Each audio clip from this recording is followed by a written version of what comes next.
Secrets, spies, and espionage.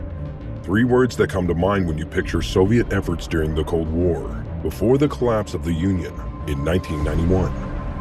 But what if I told you that large remnants of their undercover activities still exist today? What if I told you that the ex-global superpower had been keeping entire towns and cities secret? Let's explore.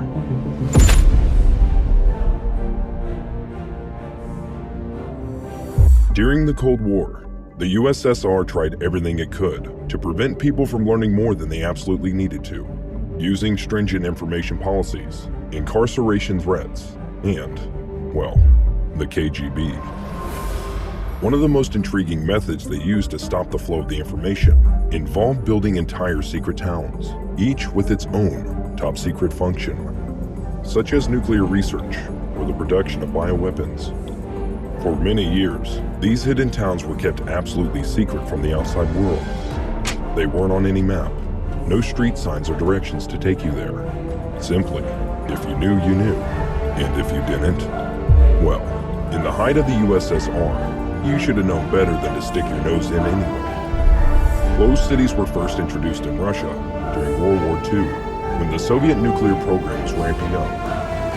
These places used to house sensitive military installations or top-secret research facilities that needed more room or freedom than a typical military post.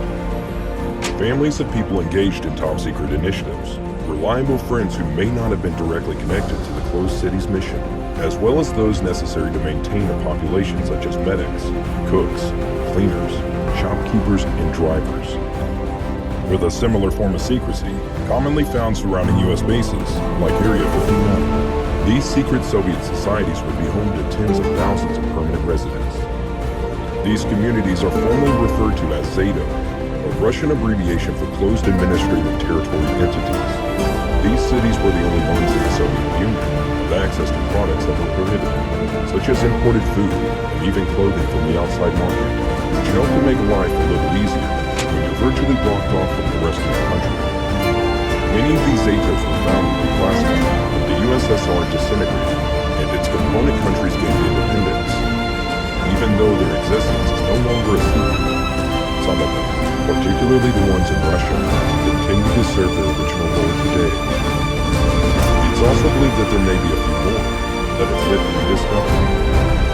One city still shrouded in mystery is known as the Graveyard of the Earth, Ozarsk. City 40 is located near Mayer and Chelyabinsk Oblast.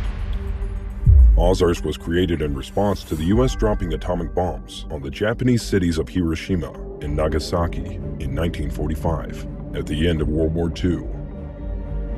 Joseph Stalin, the leader of the Soviet Union, instructed his scientists to create a nuclear arsenal to counter the American threat, after learning about the horrifying new weapon of mass devastation. In order to create the crucial large-scale plutonium supplies for the Soviet atomic weapon, the Mayak plant was established in the heart of the Urals in 1948 and required hundreds of operatives to work in secrecy. To accommodate the workers, Ozarsk was first established as kind of a shantytown with wooden huts to house the laborers.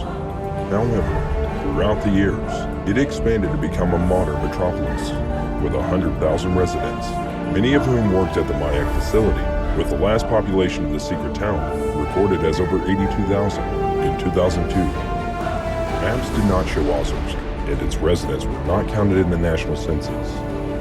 For up to years, residents were even prohibited from speaking with their families and friends. For many years, barbed wire fences, guard posts, and entry restrictions surrounded the city. But creating nuclear warfare weapons comes with a price that the town is still paying. On the afternoon of September 29, 1957, residents of the southern Ural city of Chelyabinsk looked into the sky to see bluish-violet hues covering the clouds. The local media made assumptions about polar lights appearing unusually south. However, the flurry of government activity around the military region that contained the nuclear station, Mayak, quickly became apparent after a few days. Peasants had to kill their animals, bury their crops, plow their fields. Over 20 communities, totaling over 11,000 underwent complete demolition and evacuation. No formal comment was made regarding any of these orders, but it was clear to all that Maya had experienced a significant emergency. The radioactive waste cistern's cooling system had broken down. Nobody noticed until it was too late. Once the garbage began to heat up and reach a temperature of 350 degrees, it blew apart. 20 million curies of radioactive material were launched into the air by the 160-ton concrete cover explosion, where they were dispersed by the wind. With 270,000 inhabitants, it was established over an area of 20,000 square kilometers. There was a release of 70 to 80 tons of garbage into the neighborhood. A radioactive gas cloud with a height of 1 kilometer, containing 10% of this, impacted 217 localities, with a combined population of 270,000 people. The radiation exposure in the 3 surrounding communities with the highest contamination was between 150 and 300 rads. These communities, with populations ranging from 1,054 to 1,908, weren't even evacuated until 7 to 10 days after the catastrophe. Because they weren't informed of the incident, many locals were ill as a result. In an effort to stop future contamination after the evacuation, homes were destroyed, cattle were murdered, and crops were buried. These crops and animals were the only sources of income for the residents of these settlements. It was impossible to stop the disaster's details from leaking out, at least locally. However, it wasn't until 1976 that Soviet immigrant Georges Medvedev first made some information about the disaster public. The CIA had been aware of it for a very long time. By 1960, its network of informants and aerial spy photographs had given them a good understanding of what had taken place. Later, the documents were made public, although they had previously been kept secret, in order to protect the reputation of the developing nuclear business and prevent concerns about the safety of the Hanford nuclear facility for the U.S. government. Government laboratories also released remarks that downplayed Medvedev's claims regarding the gravity of local consequences of the Kishkin disaster. Now, the town of Ozersk is no longer a secret. Residents are free to leave, but those that choose to stay, even with the amount of radiation still plaguing the area, suffer the consequences over 70 years later.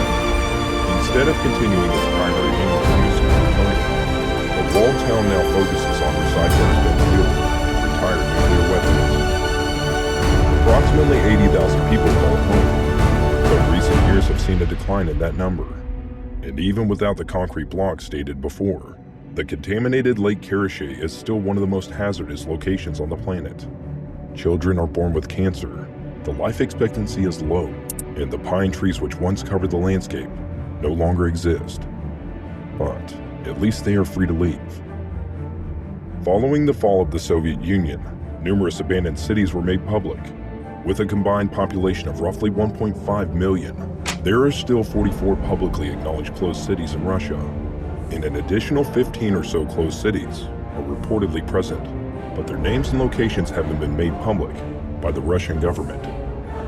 Even though the number of closed cities has greatly decreased since the 1990s, Norilsk, Talnak, Karakin, Dudinka, and Igarka in the north still had stringent restrictions on international travel in 2001. So, what about the secret Soviet society still in existence that we don't know about? In Tomsk Oblast, there is a closed city called Syrinsk. It was founded in 1949 and referred to as the Fifth Postal. Many of these closed cities were often identified and titled by their postal codes. It was built to house the nuclear weapons production facility for the Siberian Chemical Combine, with the production of highly enriched uranium as its primary purpose. Unlike Ozersk, Syrinsk still owns and operates nuclear facilities throughout the town, with a population of over 100,000. Like in most closed towns, entry requires a special permit. Nevertheless, visitors aren't permitted to roam the city at will. All that we know is that the settlement exists. What goes on behind closed doors or walls is still kept under wraps. What do you think? Did the USSR manage to successfully create nuclear weapons during the height of their union? Was that the true purpose of these hidden towns? Or is something else going on. What are they hiding?